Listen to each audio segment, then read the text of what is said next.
have been in the service of Pharaoh for many, many years.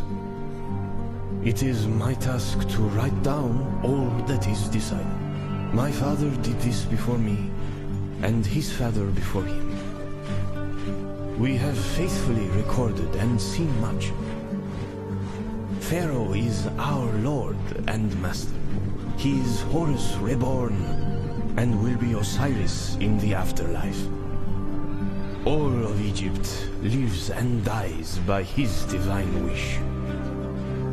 And this is as it should be. We are his children. Pharaoh loves us all.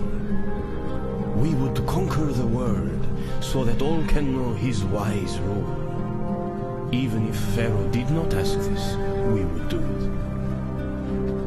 His enemies will be struck down. Night and darkness will take them. The sands will be stained red. All this will come to pass, for Pharaoh has decreed it. So it is written. So shall it be.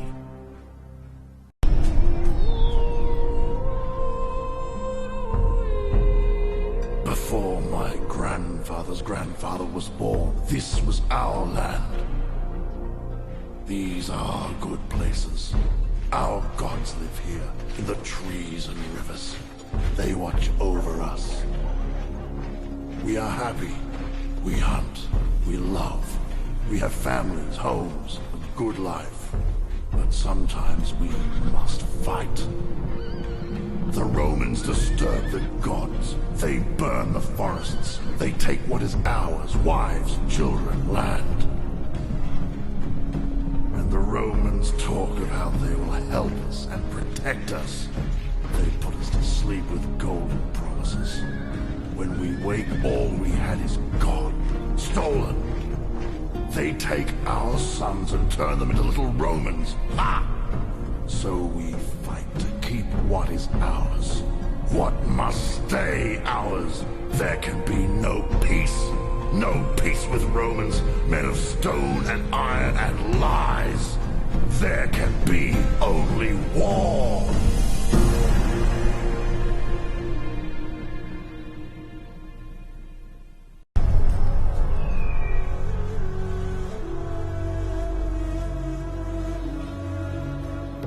Last night, the crying of the children kept me awake, and I had a terrible vision.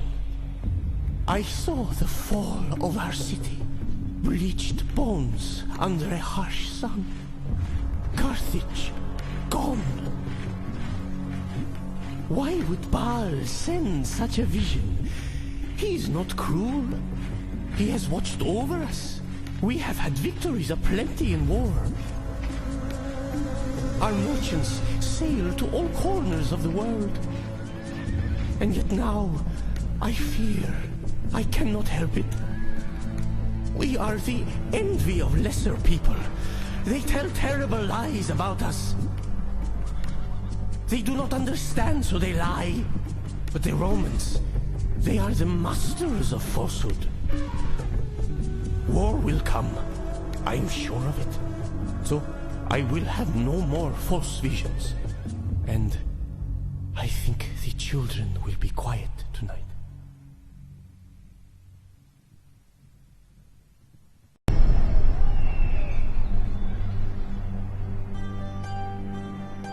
The Greeks could rule the world.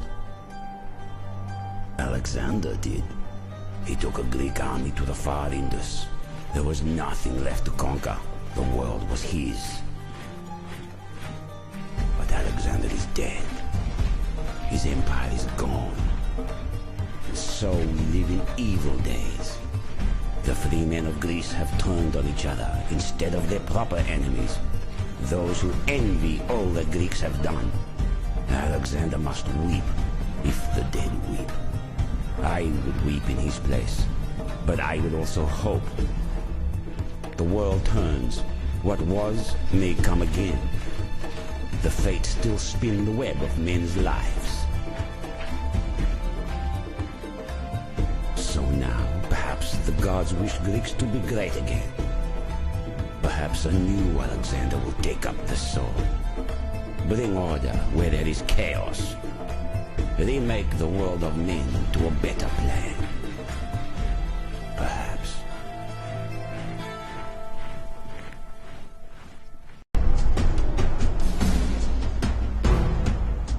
My family, the House of Scipii, are beloved of the gods. A proud boast, but true, all the same. In return, we have served Rome, ruled well, led her armies to glory. It has cost us dearly, despite the love of the gods. Sometimes the hatred of men is stronger. Our dead lie in many graves, put there by Carthaginian swords and a few Greek ones. Even Roman blades have taken Scipii lives. That we do not forget or forgive.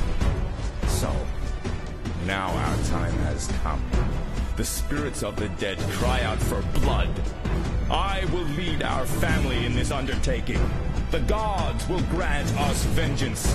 When Sicily is Roman, when Carthage is crushed, when the other Roman families are gone, when the world is mine, then I will stand before the gods and be worthy of their love, and worthy to rule Rome.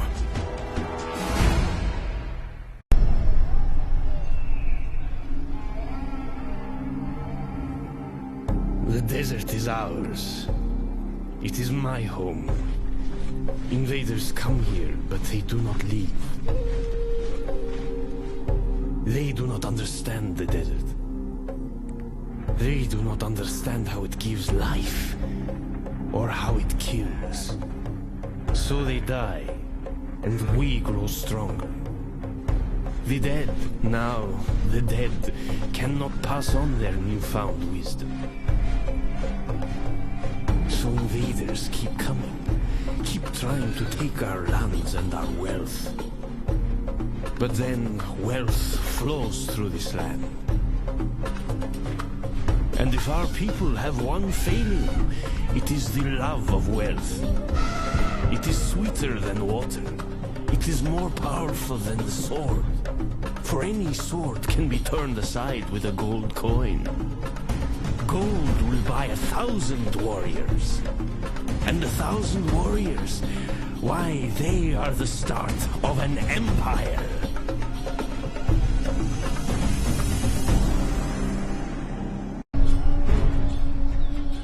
We Brutii are the only true Romans.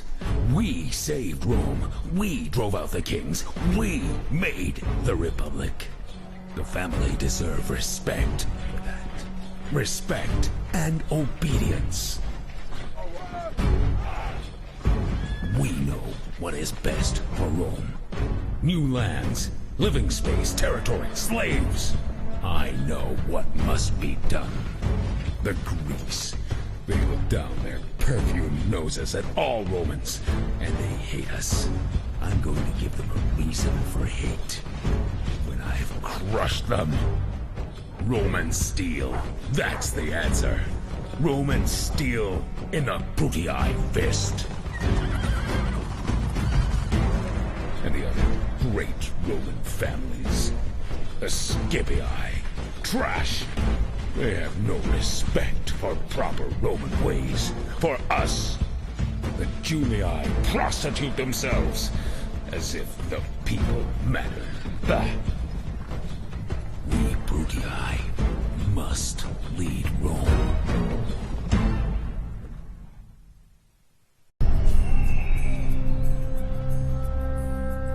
Gods.